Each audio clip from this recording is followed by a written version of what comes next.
C'est vrai qu'on est un peu tous tourneboulés en ce moment avec tout ce qui se passe entre les JO et les événements politiques qui se sont déroulés, qui se déroulent en ce moment, qui étaient totalement imprévus et imprévisibles. C'est vrai qu'il y a quand même...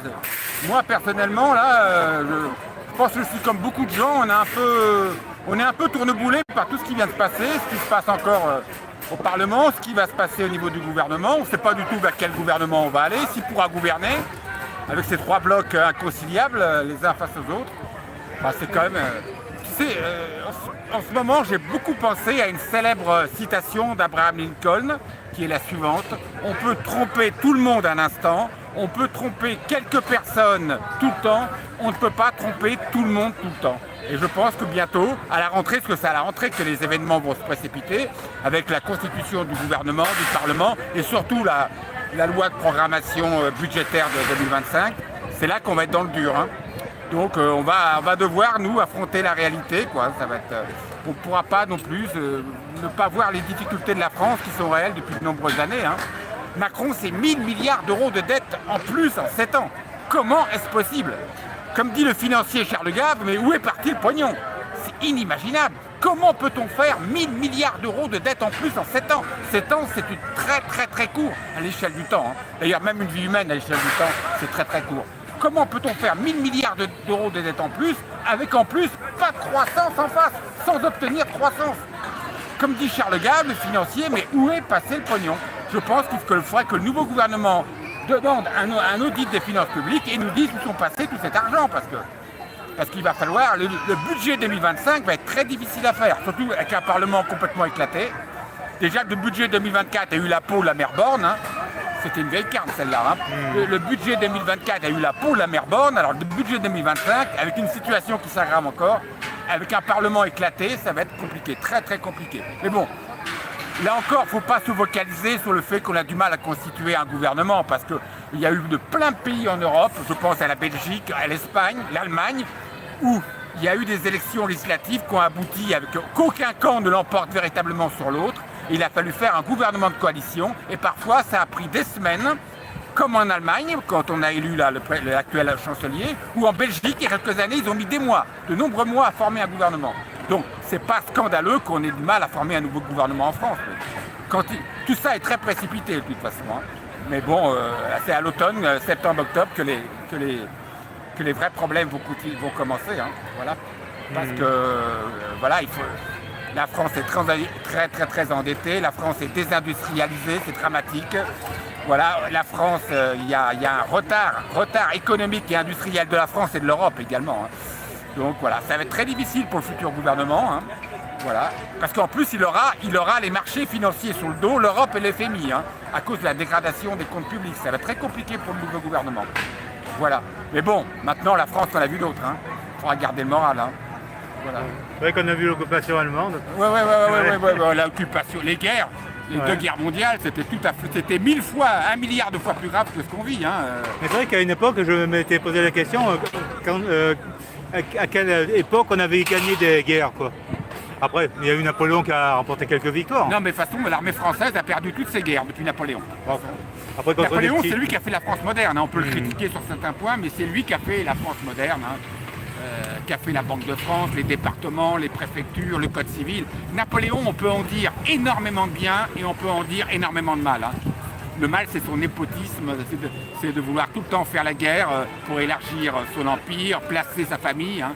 Napoléon, c'est vraiment un personnage, c'est le plus grand personnage de l'histoire de France. Hein.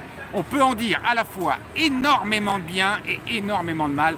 Le débat sur Napoléon ne sera jamais clos. On ne pourra jamais clore le débat sur Napoléon. C'est un personnage unique dans l'histoire de France. Ouais, voilà. Oui, depuis Napoléon, on a perdu toutes nos guerres. De toute façon. En général, on a une guerre de retard. Hein.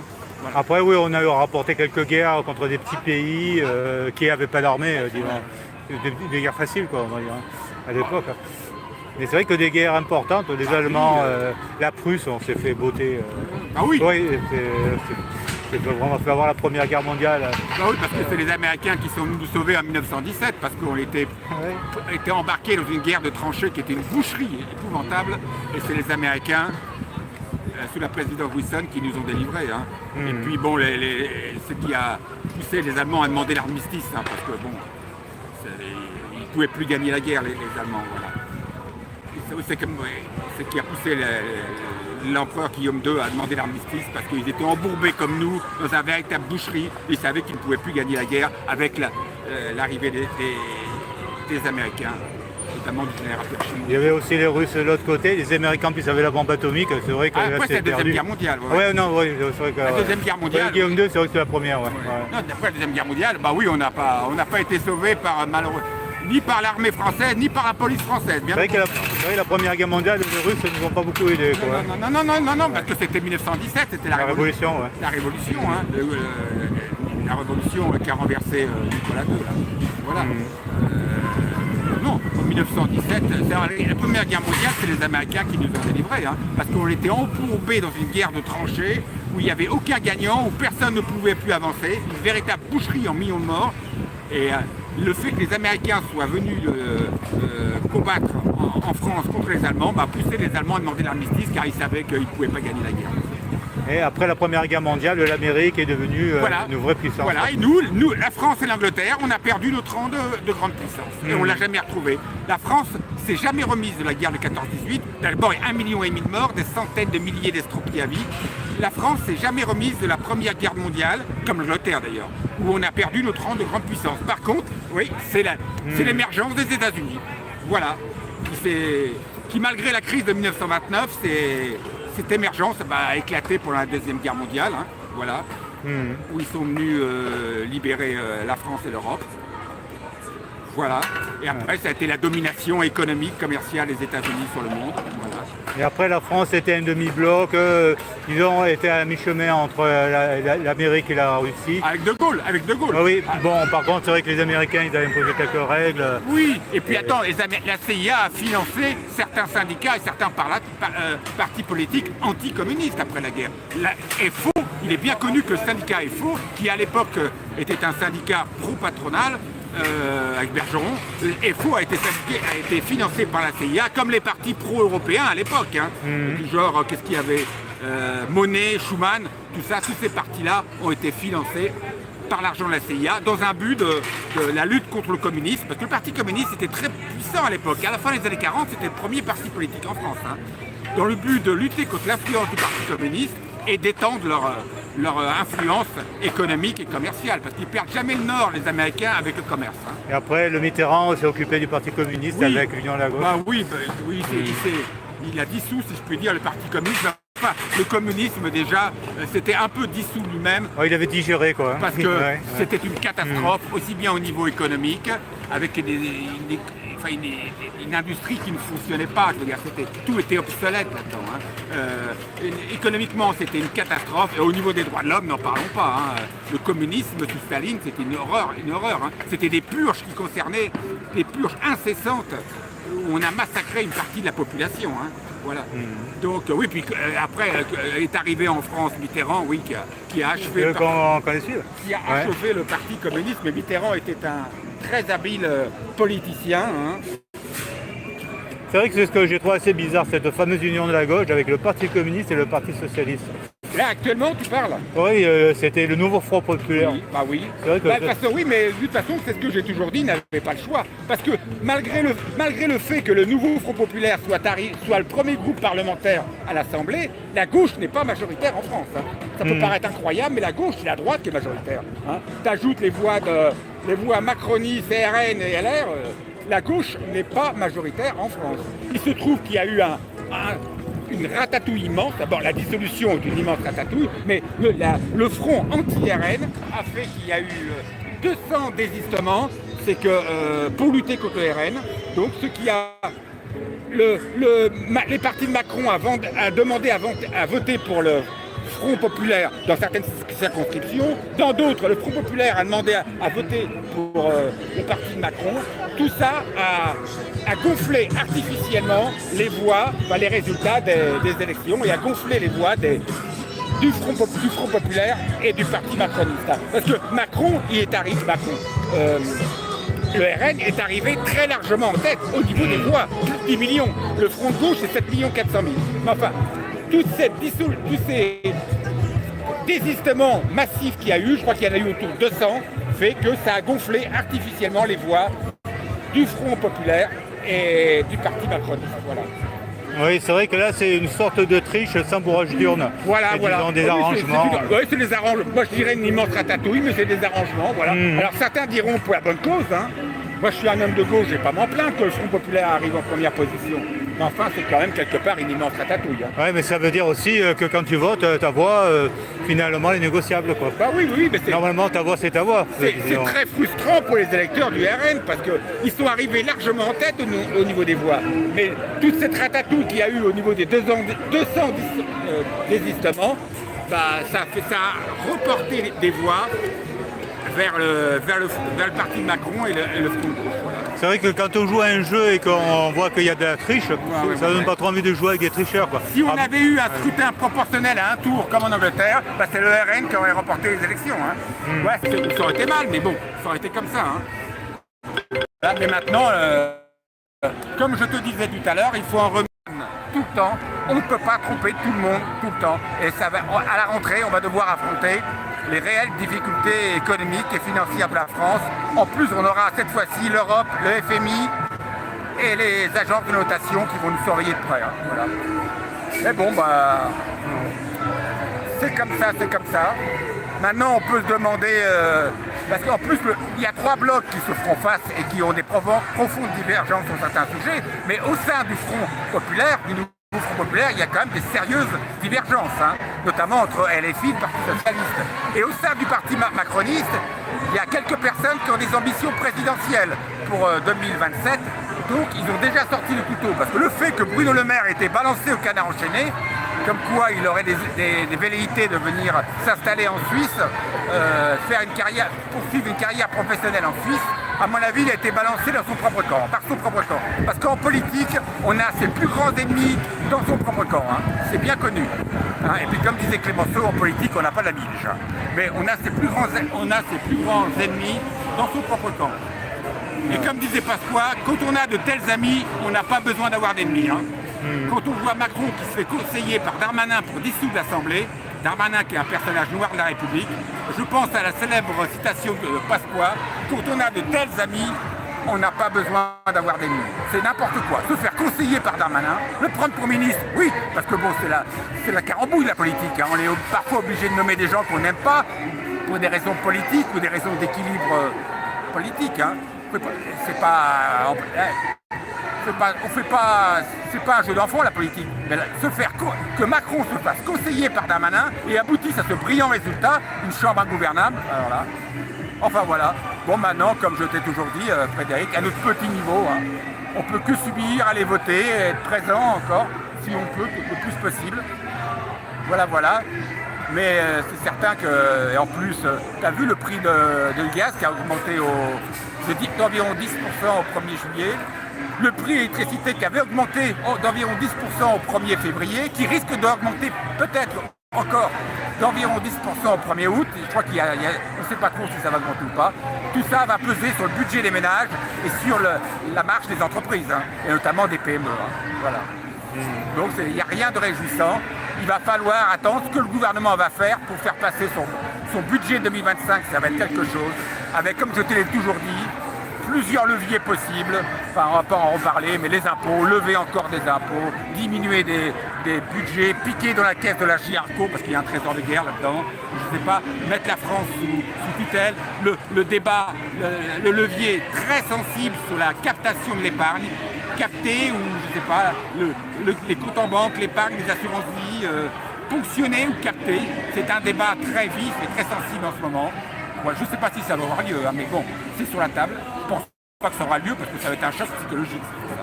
Mais il faut souhaiter bon courage pour le futur Premier ministre, hein, parce que et pour le ministre des Finances aussi. Ça va être des postes très très difficiles. Hein. Alors on ne sait pas qui va être nommé Premier ministre, hein, pour l'instant. Laurent Berger, je pense, de la configuration politique aurait été bien, mais le problème, je ne dis pas que je suis d'accord politiquement avec lui, mais il cochait beaucoup de cases, Laurent Berger, mais ses relations avec Macron sont mauvaises. On a parlé récemment aussi de Laurent Fabius, ancien ministre des Finances, ancien Premier ministre, qui à l'heure actuelle, je crois, dirige le Conseil constitutionnel.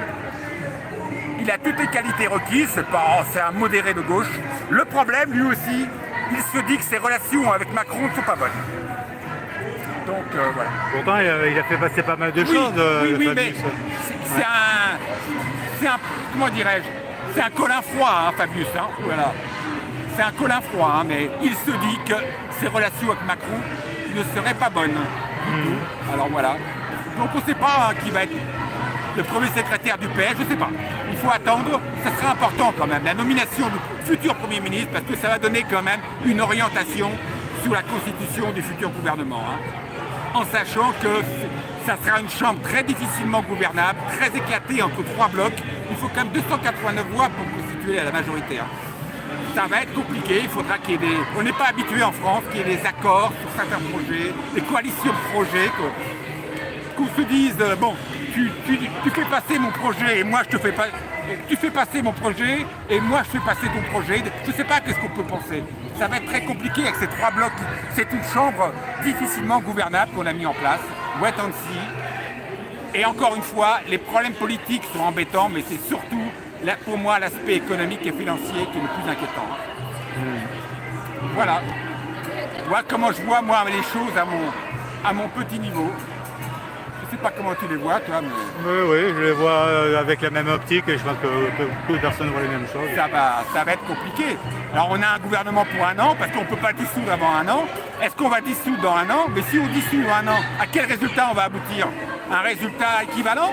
Ou alors un résultat avec le RN encore plus en progression? Parce que le RN, c'est peut-être un mal pour un bien qu'il ait été écarté de l'Assemblée, enfin, il a été écarté du gouvernement parce que, à cause de tous ces désistements qu'il y a eu lors du deuxième tour des législatives. Pour eux, c'est peut-être un mal pour un bien, parce que si le gouvernement actuel se plante et que la situation économique et financière des Français se dégrade, ça sera tout bénef pour le RN aux prochaines élections. Donc il n'est pas dit que dans un an, les Français votent différemment ou que les Français ne votent pas davantage pour le RN. Ça me rappelle quelque chose après la crise de 29. Il y a un gouvernement qui était assez à droite et qui avait repris le pouvoir après avec de grandes crises. Quoi. Bon, espérons que l'histoire ne se répétera pas sous cette forme en tout cas. Oui, là, on est dans une situation extrêmement confuse. C'est vrai qu'il y a beaucoup de convergence quand même par rapport à ce qui s'était passé à l'époque. Un État qui est au bord de la crise, qui va très probablement... Je suis incapable de prédire l'avenir, moi. Il faut rester humble dans la vie. Ah oui, puis, dernière chose, je ne cessais de te prévenir, toi et Fronti Taxi, sur la santé déclinante de Joe Biden. Ça fait des mois que je te dis aux gens, bon, on a un problème avec Joe Biden, alors que les grands médias n'en parlaient pas. Hein. Je voyais bien que cet homme était diminué intellectuellement et physiquement. Apparemment, là, ça y est, ça a fait le tour dans toutes les élites démocrates aux États-Unis. Hein.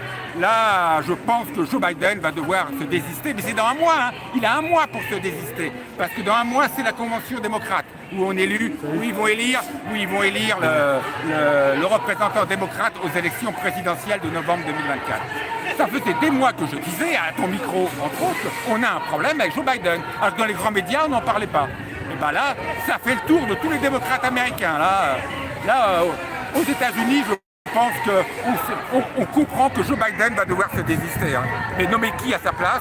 La vice-présidente Harris, sans doute, mais elle n'est pas extrêmement aimée. Et puis il y a le thème de l'immigration. Elle est perçue comme pro-immigratoire aux États-Unis. C'est un sujet très sensible aux États-Unis. Bon, mais ça va être compliqué en tout cas de désigner au pied levé un candidat pour remplacer Joe Biden à l'élection présidentielle, parce qu'il n'aura pas beaucoup de temps pour se préparer, pas beaucoup de temps pour faire son programme, pour s'imposer face à un Trump, bon, même s'il a ses défauts, qui est quand même en tête dans les sondages. Hein. Il est quand même en tête dans les sondages. Même si, mais il y a en ce moment une scission aux États-Unis entre les gens qui votent démocrates et les gens qui votent républicains. On dit beaucoup que maintenant les familles qui votent démocrates n'invitent plus les familles qui votent républicains. Et inversement, il y a une scission en deux. C'est pas bon ça. Voilà. C'est vrai qu'en France on a plus de problèmes parce que les familles qui votent Macron ne sont pas nombreuses. Mais bon, il est toujours là quand même. Ouais, bah oui. Il n'a pas parlé au 14 juillet, ce qui n'était pas arrivé à un président de la République depuis très longtemps. Il n'a pas fait d'allocation. On a un peu l'impression qu'il va démissionner, à vrai dire. Je ne sais pas, mais bon, j'en sais rien. Bah, oui, mais là, il faut que je crois que les Français vont devoir ouvrir les yeux sur Macron et sur son bilan. Hein.